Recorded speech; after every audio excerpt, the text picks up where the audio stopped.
لله رب العالمين والصلاة والسلام على سيد المرسلين وخاتم النبيين سيدنا ومولانا محمد وعلى آله وصحبه أجمعين.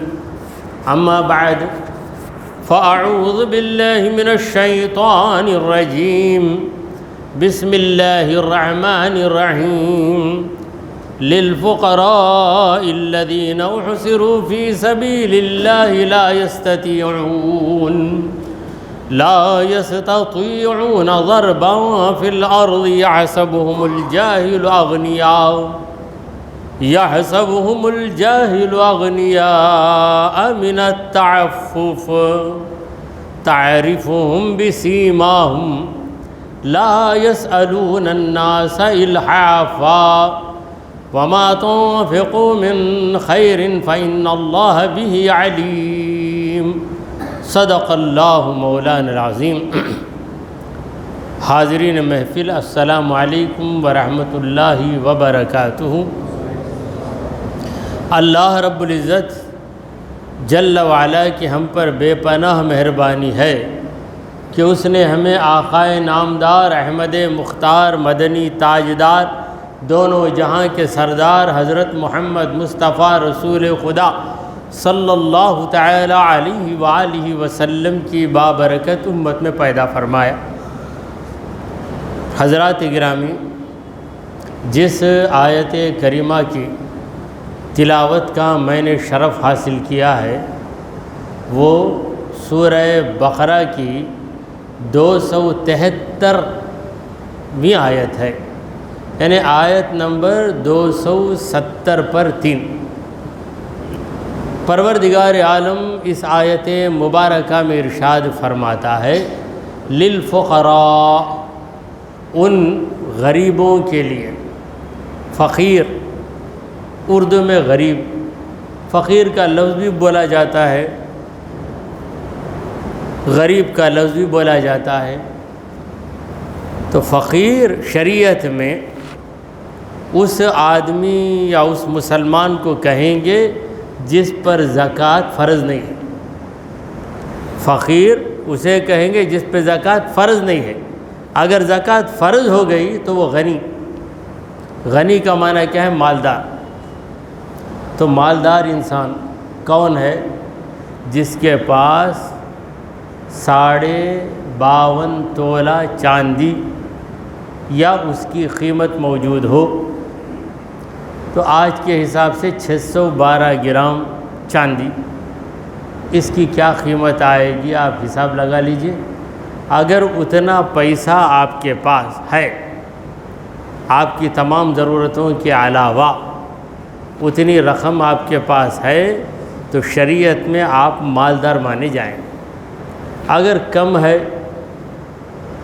یعنی سونا چاندی پیسہ، ان تینوں کی اگر مقدار دیکھی جائے تو اتنی مالیت آپ کے پاس رہے کہ آپ 612 گرام چاندی خرید سکتے ہیں، اتنے پیسے آپ کے پاس ہیں اور وہ آپ کی ضرورت سے زائد ہیں، آپ اٹھا کر یوں ہی الماری میں رکھ دیے ہیں یا بیگ میں رکھے ہیں، تو آپ پر زکوٰۃ فرض ہو گئی. جس پر زکوٰۃ فرض ہوئی وہ شریعت میں غنی، اور جس پہ زکوٰۃ فرض نہیں ہوئی شریعت میں وہ فقیر. فقیر کا لفظ تو ہم سمجھ سکتے ہیں، غنی کا معنی ہے مالدار. تو شریعت نے ہر ایک کا حساب بتا دیا ہے، ہر ایک کی لمٹ، ہر ایک کی حد بدنی بتا دی. تو للفقراء، ان غریبوں کے لیے، الذین احصروا فی سبیل اللہ، جو اللہ کی راہ میں قید ہو گئے، یعنی اللہ کے دین کا کام کرنا ان کے لیے اتنا ضروری ہو گیا ہے کہ دین کا کام کر رہے ہیں، یعنی دین کی تعلیم دے رہے ہیں، عالم دین ہیں، دین کی تعلیم میں لگ گئے ہیں. اگر نہیں لگیں گے تو دوسرا کون سکھائے گا، دوسرا کون پڑھائے گا. تو ایسے لوگ جو اللہ کی راہ میں لگے ہوئے ہیں اور اللہ کی راہ میں لگ جانے کی وجہ سے ان کی حالت کیا ہے؟ لا یستطیعون ضربا فی الارض، زمین میں وہ پیر مار نہیں سکتے، یعنی دوڑ دھوپ کرنا، بزنس کرنا، مزدوری کرنا، اتنی ان کے پاس فرصت نہیں ہے، فرصت نہیں ہے۔ اگر اس میں لگ جائیں گے تو پھر دین کا کام کون کرے گا؟ سارے علماء اگر تجارت میں لگ جائیں گے، امامت کون کرے گا؟ سارے علماء اگر کہیں مزدوری کرنے لگ جائیں گے تو مدرسوں میں پڑھائے گا کون؟ دینی تعلیم کیسے قائم رہے گی؟ دیکھیے ہمارے جو بزرگان دین تھے وہ بڑی فہم و فراست والے تھے، انہوں نے مدرسے قائم کیے، مدرسوں میں صرف دین کا علم رکھا، دنیا کا علم اتنا کہ بچے کو ایڈریس لکھنا معلوم ہو گیا تو بس اتنی انگریزی آ جائے کہ ایڈریس لکھے۔ اب ایسے مدرسے قائم کیے گئے ہیں اس کا نام ہے ڈوئل ایجوکیشن، ایسے مدرسے کہ یہاں پر مولوی کا کورس بھی کرے اور دنیا کا کورس بھی کرے۔ اس میں ایک نقصان یہ ہے کہ دونوں میں انکمپلیٹ ہو جاتا، آدھا دماغ ادھر آدھا دماغ۔ پھر جب دونوں ڈگریاں لے کر نکلتا، عالم کی ڈگری بھی لے کے نکلتا، بی کام کی ڈگری بھی لے کے نکلتا، تو مسجد میں بھی اسے جگہ ہے کام کرنے کے لیے، مدرسے میں بھی جگہ ہے، کمپنی میں بھی جگہ ہے، بینک میں بھی جگہ ہے۔ اب یہاں پر تنخواہ 10 15 20 ہزار اتنی، مدرسے میں گیا تو بھی وہی حال، اگر کمپنی بینک کو گیا تو 50,000 60,000 80,000 لاکھ۔ اب کہاں جائے گا؟ کہاں جائے گا؟ تو علم دین حاصل کرنے کے باوجود کسی کمپنی میں کام کرتا، کسی بینک میں کام کرتا، نتیجہ یہ ہوتا کہ دین کا جو کام ہے، امامت کرتے ہوئے پورے محلے کو دین کا علم سکھانا، محلے کے بچوں کو جوانوں کو دن رات علم سکھانا، یا مدرسے میں استاد بن کر بچوں کو حفظ کروانا، یہ کام بند ہو جائے گا۔ مگر ایسے مدرسوں میں بھی جو مخلص ہوتے ہیں وہ دنیا کا علم حاصل تو کر لیتے ہیں مگر دنیا کی لائن میں نہیں جاتے، اسی لائن میں رہتے ہیں، ایسے بھی ہیں، مگر بڑی آزمائش کا وقت آ جاتا ہے، ادھر بھی نوکری ادھر بھی نوکری، یہاں 20 ملے گا وہاں 70 ملے گا، اب 20 کو جائے گا 70 کو جائے گا، تو دنیا کی ضرورت کی وجہ سے 70 کو چلے جاتا، یہ چھوڑ دیتا۔ اگر وہ دنیا کی ڈگری اس کے پاس رہی ہی نہیں تو کرے گا کیا؟ چاروں ناچار ادھر ہی آئے گا، اور اللہ تعالیٰ برکت دینے والا ہے۔ تو اب یہاں پر پروردگار عالم فرما رہا ہے کہ بعض ایسے مسلمان ہیں جو اللہ کی راہ میں دن رات لگے ہوئے ہیں اور انہیں اتنی فرصت ہی نہیں کہ وہ جائیں اور کمائیں۔ یحسبہم الجاہل اغنیاء من التعفف، جاہل انہیں دولت مند سمجھ جاتا ہے، کیوں؟ من التعفف، وہ کسی سے مانگتے نہیں، پیٹ میں بھوک ہے مگر منہ سے کبھی یہ نہیں آتا ہے کہ میں بھوکا ہوں مجھے کھلاؤ، جیب خالی ہے مگر ایسے مست رہتے ہیں کہ انہیں کوئی پہچانتا ہی نہیں۔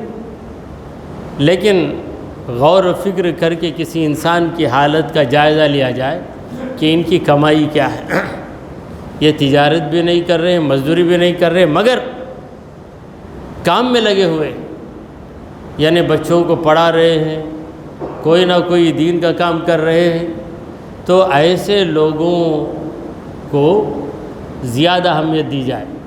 پروردگار کہہ رہا ہے تعریفہم بسیماہم، تم انہیں پہچان سکتے ہو علامت کے ذریعے۔ ان کی علامت کیا ہے؟ تم دیکھو گے کہ وہ کہیں کمائی کے لیے نہیں جا رہے، مگر سست بن کر ایک جگہ بیٹھ جانا یہ بھی خدا کو پسند نہیں ہے۔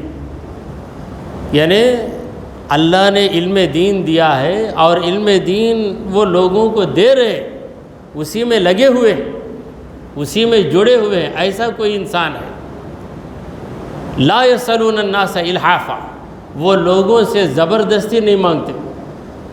بعض لوگوں کے پاس لینے کا ٹیلنٹ بھی ہے، ایسا ٹیلنٹ ہے کہ نہیں دینے والا بھی ان کو دیے بغیر رہ ہی نہیں سکتا.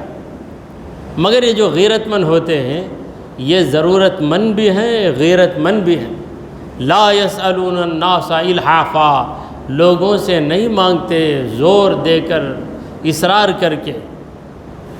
تو ان لوگوں کا خیال کرو. سرکار دو عالم صلی اللہ علیہ وسلم کے دور میں کئی مہاجر صحابہ تھے جو ہجرت کر کے آ گئے اور دوسرے مقامات سے بھی آ گئے تھے.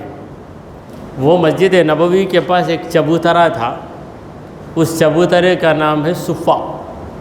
اہل صفہ، اصحاب صفہ، ان کو کہیں نوکری بھی نہیں تھی، زراعت بھی نہیں تھی، کیونکہ یہ ان کا وطن نہیں تھا، اپنا وطن چھوڑ کر آ گئے.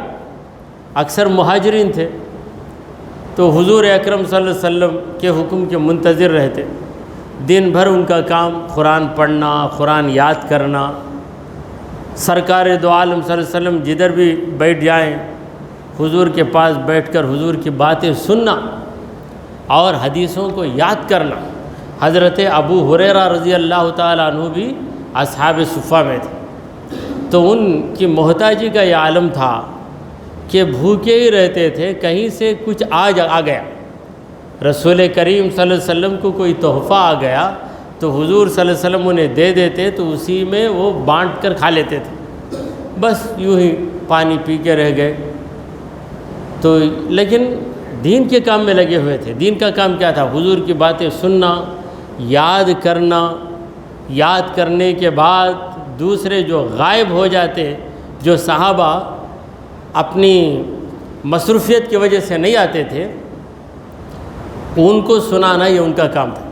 حضرت ابو ہریرہ رضی اللہ تعالیٰ عنہ فرماتے ہیں کہ دیگر صحابہ کی بنسبت مجھے زیادہ حدیثیں معلوم ہیں. وجہ یہ ہے کہ میں زیادہ نبی کریم صلی اللہ علیہ وسلم کے ساتھ رہتا تھا. دوسرے صحابہ کو ان کے اپنے کام تھے، مصروفیات تھیں. کوئی کسان تھا تو کاشتکاری میں چلا گیا، کوئی تاجر ہے تو تجارت میں لگ گیا. مگر مجھے کوئی کام نہیں تھا، اس لیے میں وہیں بیٹھا رہتا. حضور سے کوئی ملنے آتا، حضور اور اس آدمی میں جو بات چیت ہوتی وہ بھی میں سنتا. حضور اکرم صلی اللہ علیہ وسلم کی ہر ادا کو دیکھتا تھا، یہی میرا کام تھا. پھر اصحاب صفہ میں کہیں کسی کو نوکری مل گئی یا تجارت مل گئی تو وہ وہاں جا کر مصروف ہو جاتے تھے. مگر چند دن ایسے گزرے ہیں ان پر کہ انہیں گنجائش ہی نہیں تھی، بس صبر کرتے تھے، بیٹھتے تھے. اللہ تبارک و تعالیٰ نے ان لوگوں کی طرف اشارہ کیا ہے، کیونکہ اگلی آیت میں یہ حکم تھا کہ جن کے رشتہ دار غیر مسلم ہیں، سگا چچا ہے، ماموں ہے، یہ لوگ غریب ہیں، چونکہ وہ مسلمان نہیں ہیں، اس وجہ سے کیا ہم ان کی مدد نہیں کر سکتے؟ یہ سوال آیا. تو اس کا جواب یہ آیا کہ ان کی ہدایت تمہارے ہاتھ میں نہیں ہے، مگر تم بھی انسان ہو، وہ بھی انسان ہو، تمہارے رشتہ دار ہیں، لہٰذا ان پر تم خرچ کرو، اس کا بھی تمہیں ثواب ملے گا. یہ جو جستجو ہوئی تھی صحابہ کے اندر، یہ جستجو ہوئی کہ کوئی بھتیجا حیثیت والا ہے، اس کا چچا بالکل غریب، کھانا پینا بھی میسر نہیں ہے، مگر یہ بھتیجا مسلمان، چچا مشرک ہے. اب میں میرے چچا کو کھلا سکتا کیا؟ یہ سوال آیا.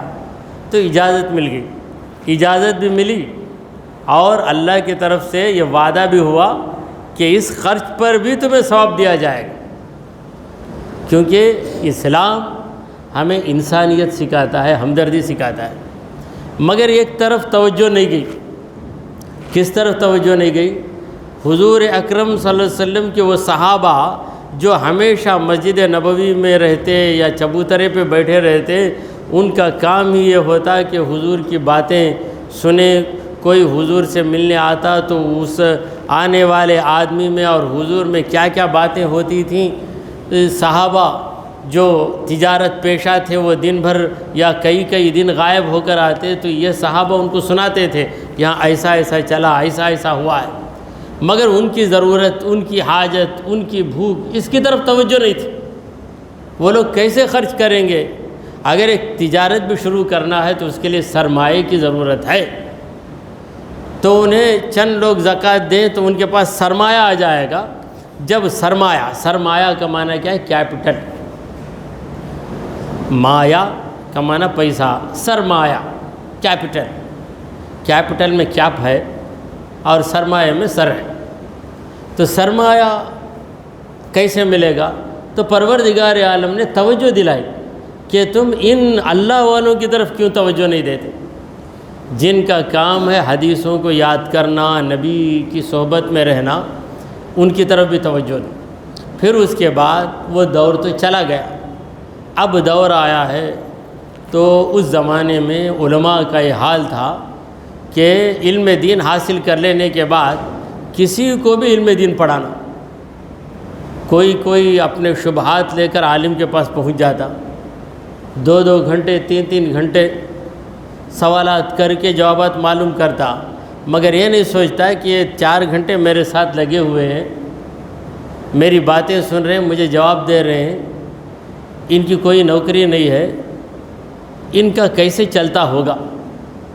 ان کو ہم کچھ کرنا، کم از کم زکوٰۃ جو ہم ادھر ادھر دے رہے ہیں ان کو دے دیں گے، کیونکہ یہ بھی غریب ہے، عالم دین ہے، غریب ہیں، اللہ والے ہیں، ان کو کیوں نہ دے دیں؟ یہ خیال نہیں آتا، تو اللہ تعالیٰ اس طرف خیال کو متوجہ کر رہا ہے۔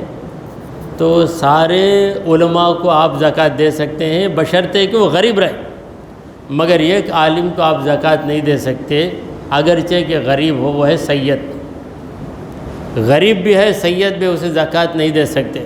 تو کیا کرنا؟ پریشان ہو جاتے لوگ، زکوٰۃ نہیں دینا تو کیا کرنا، غریب ہے نا بھائی، زکوٰۃ کے سوا دوسری کوئی چیز نہیں ہے کیا تمہارے پاس؟ 100 روپے میں 2.5 روپے زکوٰۃ نکالتے، 1 روپیہ وہ سید زادے کو دینے تمہارے پاس نہیں ہے کیا؟ کیا کرنا، زکوٰۃ اتنا رکھا ہوں میں، کیا کرنا؟ زکوٰۃ کے سوا بھی دوسرا بھی خرچ کرو، زکوٰۃ دے رہے ہو فرض سمجھ کر، اور سید زادے کو دو فرض سمجھ کر، کیونکہ نبی کی شفاعت تمہیں ملنا ہے۔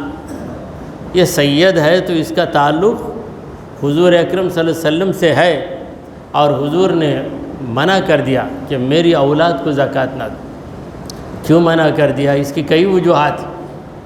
ایک وجہ تو یہ ہے کہ اگر آل رسول کو زکوٰۃ دینے کی اجازت مل جاتی تو سارے مسلمان ان کو ہی زکوٰۃ دیتے، پہلے ان کو دیتے۔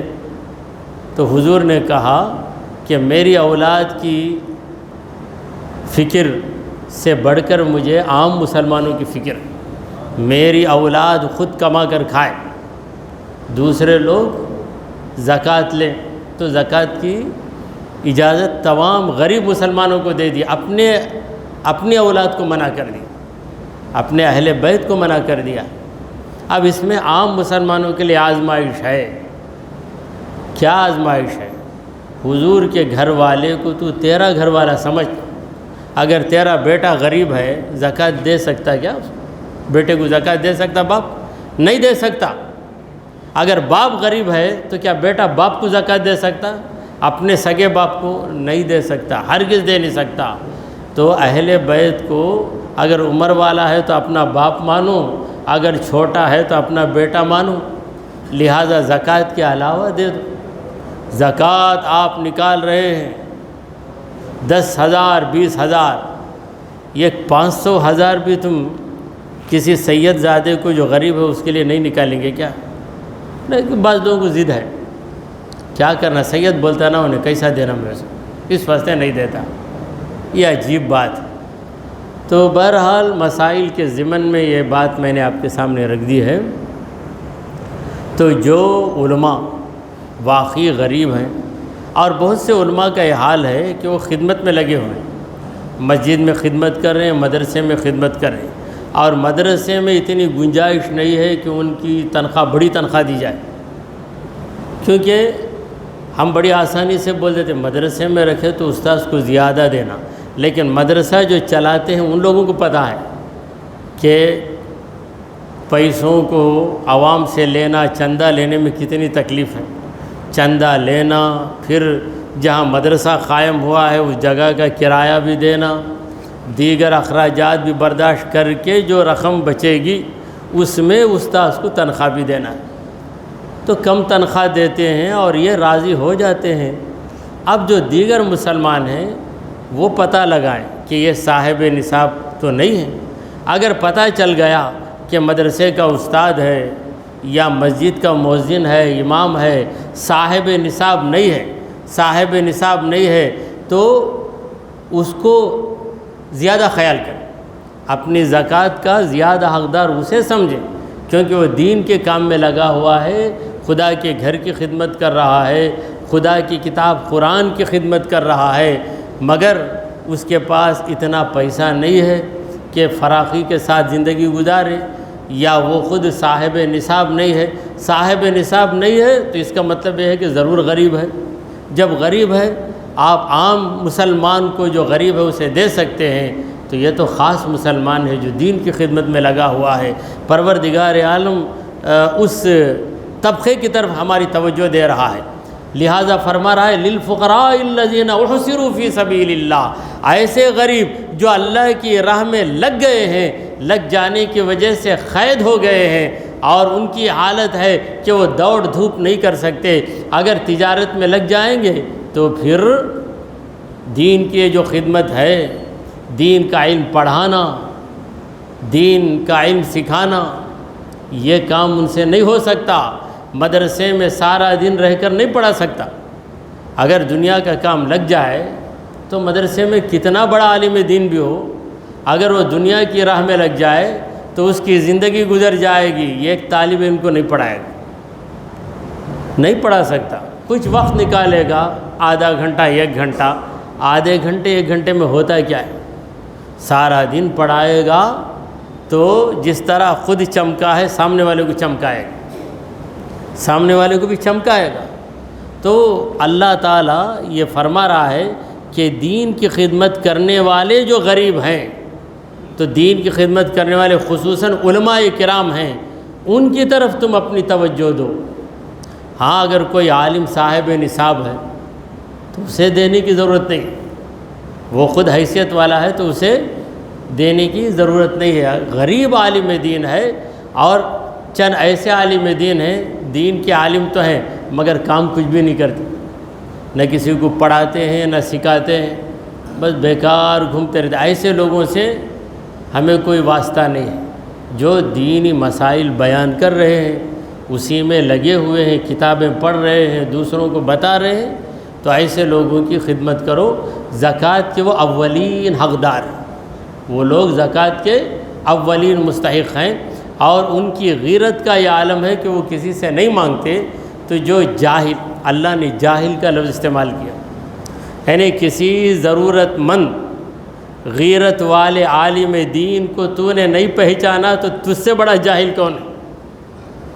یحسبہم الجاہل، ایسے لوگوں کو جاہل خیال کر لیتا ہے، اغنیاء، کہ وہ مالدار ہیں۔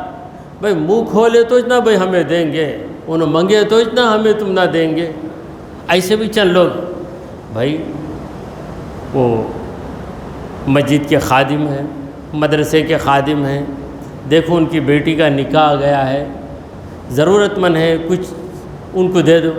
بھائی ہمارے پاس منگے تو بھائی دیں گے، انہوں منہ نہیں کھولے تو ہمیں دیں گے نہیں، یعنی ان منہ کھولنا، مانگنا، ذلیل ہونا، ہاتھ پھیلانا، تب جا کر یہ زکوٰۃ دیں گے۔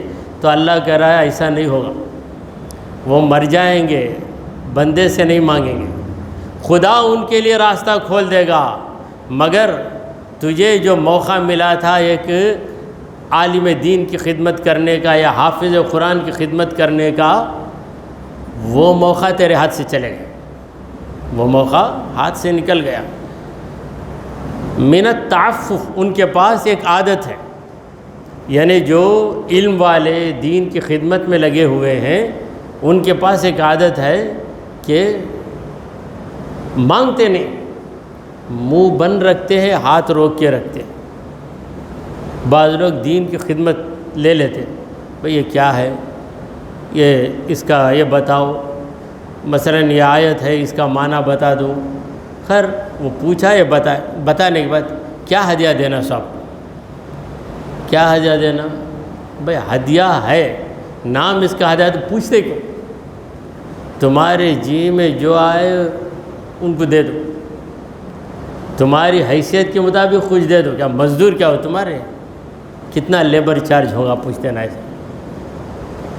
تو پرانے لوگوں کی جو عادتیں تھیں کہ کچھ نہ کچھ جو خدمت کر دیتے تھے علماء کی، یہی سوچ کر کہ عالم ہے، اس کا ایسا کوئی پیشہ نہیں ہے کہ یہ زیادہ پیسے کمائے، بس جتنی بھی تنخواہ مل جائے تو اسی پہ بس کر لیتا ہے، یہ سوچ کر کسی نہ کسی بہانے ان کی خدمت کر دیتے۔ گھر بلا لے کے جاتے، فاتحہ دلا دو، فاتحہ کے بعد نذرانہ دے دیتے۔ کیوں؟ فاتحہ دلانا بڑی بات نہیں ہے، فاتحہ دلانا بہت آسان کام، نماز سے بھی آسان کام۔ الحمد کا سورہ اخلاص 3 بار پڑھ کے درود پڑھ کر دعا کر دو کہ اے اللہ جو کچھ میں پڑھا ہوں اس کو تو قبول کر، اس کا ثواب نبی کریم صلی اللہ علیہ وسلم کی روح کو پہنچا، پھر تیرے انبیاء، اولیاء، شہداء، تمام مسلمانوں کی بالخصوص میرے والد کی روح کو پہنچا، ان کی مغفرت کر دے۔ بس اتنا بھاری کام نہیں نا، اس کے لیے کسی عالم کو بلانے کی کیا ضرورت؟ فاتحہ دلانے نہیں آتا، یہ مقصد بات کا ہے، اس بہانے سے کسی عالم کو گھر بلا لیں گے، اور اس بہانے سے کسی عالم کو کے ساتھ بیٹھ کر کھا لیں گے، اس بہانے سے ان کی کچھ خدمت کر دیں گے، یہی مقصد ہے، یہی مقصد ہے، دوسرا کوئی مقصد نہیں ہے۔ تو پروردگار عالم نے توجہ دلائی، اس زمانے میں اصحاب صفہ جو تھے ان کی طرف توجہ دلائی۔ تو ہمارے بزرگان دین کی خدمت کو دیکھیے آپ، امام بخاری رحمۃ اللہ علیہ حدیثیں پڑھاتے تھے، لوگوں کو حدیثیں سناتے تھے، امام مالک بن انس حدیثیں سناتے تھے، یعنی سارا دن بیٹھنا حدیثیں سنانا، لوگ آ جاتے سنتے، جو ان کی صحبت میں ہمیشہ رہتا ان کا شاگرد بن جاتا تھا۔ امام مسلم امام بخاری کے شاگرد، اور امام بخاری امام احمد بن حنبل کے شاگرد، تو بعض اس میں صاحب حیثیت بھی تھے، اور بعض ایسے بھی تھے کہ وہ سوچتے تھے کہ اگر ہم کسی کام میں لگ جائیں گے تو یہ حدیثیں جو سنانا ہے لوگوں کو، اپنے جو شاگرد تیار کرنا ہے، یہ کام بند ہو جائے گا۔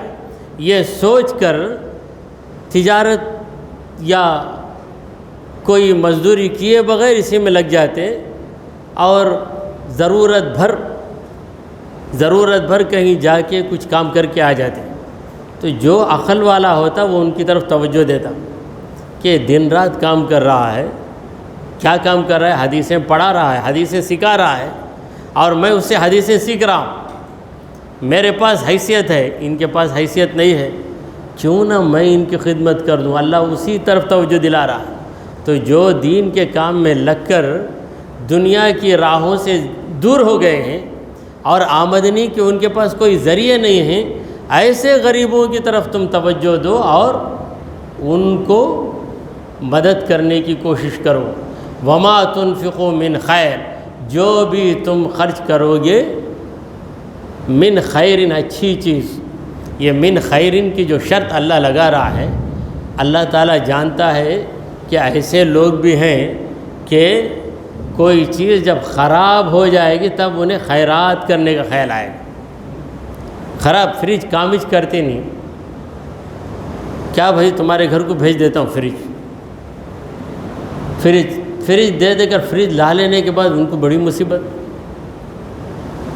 اکثر چند لوگ ایسے بھی ہیں، کیا مسجد کے جو خادم ہوتے ہیں ان کو بولتے، بھلے وہ مؤذن رہے، کہیں کہیں امام صاحب نصاب ہوتا ہے، کہیں غریب بھی ہوتا ہے، کیا آپ کے گھر میں یہ نہیں کیا فریج؟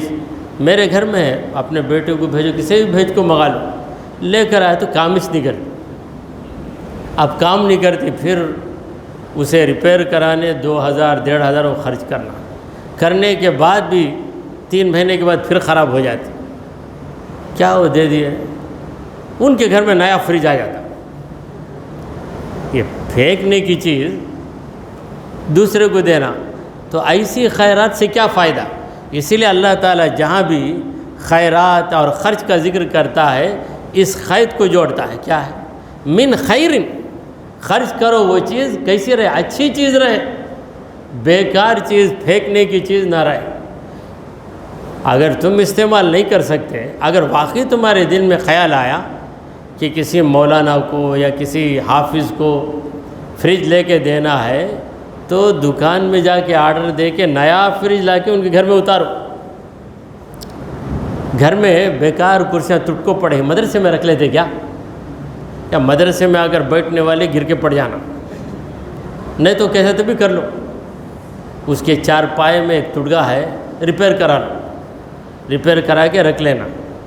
گھر میں وہ جاتے ہی گھر فری ہو جاتا، نئے نئے کرسیاں گھر میں آ جائیں گی، یہ کرسیاں بھیج دیں گے۔ تو ایسی بھی خیرات ہوتی ہے۔ تو اللہ تعالیٰ وہ جانتا ہے بندوں کے مزاج کو، وہ نہ جانے تو پھر کون جانے گا؟ بولیں گے سانپ بھی مر جانا، لاٹھی بھی نہیں ٹوٹنا، خیرات بھی ہو جانا، گھر بھی فری ہو جانا، اور نام بھی ہو جانا، گھر کو نئی چیز بھی آ جانا۔ تو اسی لیے اللہ نے کہا وما تنفقوا من خیر، جو اچھی چیز تم خرچ کرو گے فإن اللہ بہ علیم، تو یقیناً اللہ اسے جانتا ہے، تمہارے ارادے کو جانتا ہے۔ اسی لیے بزرگان دین کہتے ہیں کہ ایصال ثواب میں اچھی چیز دیا کرو۔ ایصال ثواب، ثواب پہنچانا ہے، فاتحہ پڑھ کر اس کا ثواب پہنچا رہے ہیں، وہ بھی ایک خیرات ہی ہے، تو اس میں اچھی چیز دیا کرو۔ ایسی چیز جو کھا نہیں سکتے، رات کا سالن ہے، صبح دیکھے اتر گیا، باس آ رہی ہے، تو ایسے سالن کو بطور خیرات مت بھیجو۔ خیرات کرنا ہے تو تازہ تازہ چیز بھیجو، وہ چیز نہیں بھیج سکتے، کرنا کیا؟ بیکار جاتی نا، بیکار گئے تو تم کھاؤ، تم کھا کے کار آمد بنا لو اسے، مجھے کھانے نہیں ہوگا نا۔ اسی طرح بعض لوگ دعوتوں میں بیٹھتے، عجیب چیز دیکھیں گے، اچھا ٹکڑا گوشت کر رہا ہے تو کچھ بھی نہیں کریں گے، ایسا ہے، چکنا ہے، ایک دم سخت ہے، اٹھا کے بازو والے کو ڈال، کھا لے بیٹا تو، کھا لے بیٹا تو۔ ان کو کھانے نہیں ہوتا اس لیے اٹھا کے ڈال دیتے۔ یہ کیا ہمدردی ہے یا بے دردی ہے؟ پروردگار اس لیے من خیر، من خیر، خود کو نہیں ہوا تو اٹھا کے بازو والے کو ڈال دیں گے۔ کیا بھائی میں برابر بات، چاول سارا ہے، مجھے کھانے نہیں ہوا، تیرے پلیٹ کو اٹھا کے ڈال دیتا۔ تم کو جس طرح وہ کھانے سے تکلیف ہوگی اسے بھی تو تکلیف ہوگی۔ نہیں کھا سکتے تو چھوڑ دو، چھوڑ دو، چھوڑے تو میں چھوڑا بولیں گے نا، میں بیکار کرا بولیں گے نا۔ اس واسطے ساتھ جو شخص بیٹھتا اسے پریشان کرتے، اٹھا کے ڈال دیتا۔ اچھی چیز نہیں ڈالیں گے، اس میں ریسرچ کریں گے، وہ ایسا دیکھیں گے، جو اچھے ٹکڑے ہیں وہ رکھ لیں گے، جو کھانے کے لائق نہیں ہے اسے اٹھا کر بازو والے کو ڈالیں، کھا لے۔ وہ بولتا کیا، آج کل تو بچے سب کو انکل بلاتے ہیں، ایک زمانہ تھا چچا ماموں وغیرہ، اب وہ چلے گا، کیا انکل، میں نہیں بیٹا کھا لے، تو جوان بچہ تو کھا لے، کہاں کھائے گا، دیکھا تو کھانے کے قابل ہی نہیں رہتے۔ تو اسی لیے اللہ بولے من خیر، من خیر، ہر جگہ اللہ من خیر، یعنی اچھی چیز، یعنی تمہاری جان اس سے پڑ جانا، اتنا اچھا ٹکڑا ہے، اس کے بعد بازو والے کو اٹھا کے ڈالے تو اس کا نام خیرات۔ یعنی تمہارا دل کہتا ہے کہ کھا لوں، لیکن پھر سوچتے ہیں میں کیا ہے، بچے کا پیٹ خالی ہے، یہ جوان بچہ میرے ساتھ بیٹھا ہے، اس کی رکا بھی خالی ہے، مجھے اتنا بہتر ٹکڑا آ گیا تو اسے اٹھا کر ڈال دیں گے، تو یہ خیرات، یہ ہمدردی ہے۔ جو نہیں کھا سکتے وہ اٹھا کے ڈال دینا، یہ کیا مطلب ہے؟ تو اللہ تعالیٰ اسی لیے فرمایا وما تنفقوا من خیر، جو بھی اچھی چیز، کپڑا دو تو اچھا کپڑا دو، برتن دو تو اچھا برتن دو، برتن استعمال کر کے ٹوٹ گیا، اس کے اندر سوراخ پڑ گئے، وہ آ کر یہ رکھ لو، کیا رکھ لو، نہیں بیکار پڑا ہے، تم رکھ لو، تم کو کام آئے گا، کیا کام آئے گا، وہ جا کے ریپیئر کرانا اسے۔ تو اپنے گھر کے لیے جیسے نئی چیز لیتے ہیں، خیرات میں بھی اس کا خیال رکھنا چاہیے، نام ہی اس کا خیرات ہے۔ خیرات کا لفظ خیر سے بنا ہے، اور خیر کی ضد کیا ہے؟ شر۔ شر کے معنی کیا ہے؟ بری چیز۔ بری چیز کو اپنے پاس آپ رکھنا نہیں چاہتے، دوسرے کے حوالے بھی مت کیجیے۔ فَإِنَّ اللَّهَ بِهِ عَلِيمٌ، تو یقیناً اللہ تعالیٰ علم والا ہے، وہ جانتا ہے ہر ایک کے ارادے سے، وہ باخبر ہے، کوئی اسے دھوکہ دے نہیں سکتا۔ انسان کو تو دھوکہ دے سکتا ہے کہ میں ایسا نہیں سوچا، میں ایسا نہیں کیا، مگر رب کو کون دھوکہ دے سکتا ہے؟ لہذا تم خیرات کرتے ہو تو تمہارا عمل بھی وہ دیکھتا ہے اور تمہارے دل کی نیت کو بھی وہ جانتا ہے۔ دعا کیجئے کہ پروردگارا ہم نے جو کچھ کہا اور سنا اسے قبول فرما لے۔ اے اللہ ہمارے گناہوں کو معاف فرما، ہماری خطاؤں کو درگزر کر دے۔ اے رب کریم ہم پر تیری رحمت نازل فرما۔ اے اللہ ہمارے اندر جذبہ خیرات پیدا فرما۔ اے رب کریم ہمارا خاتمہ ایمان کی حالت میں فرما۔ وصلی اللہ تعالی علی خیر خلقہ سیدنا و مولانا محمد وعلی آلہ و اصحابہ اجمعین۔